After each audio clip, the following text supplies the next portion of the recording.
माती कशी आहे, ऊन किती पडते, पाऊस कसा, वारा कसा, थंडी किती, हे सगळं मिळून टेरोवार बनतं.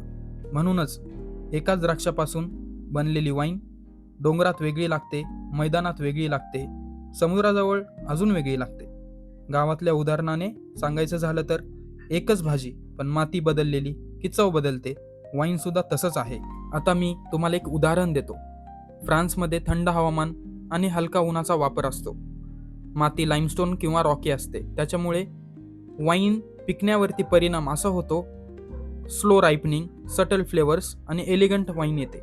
तसंच इंडियामध्ये उष्ण हवामान आणि इंटेन्स सन असतो आणि आपल्याकडे माती काळी, लाल, पाणी पटकन सुकणारी असते. परिणाम fast ripening, bold flavours, fruit forward wine. उदाहरण कॅबर्ने सॉव्हिग्नॉन.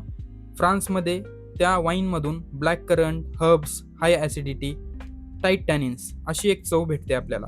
आणि इंडियामध्ये ripe berries, jammy flavours, lower acidity, soft tannins. आता आपण बघूयात वाईन कशी बनवली.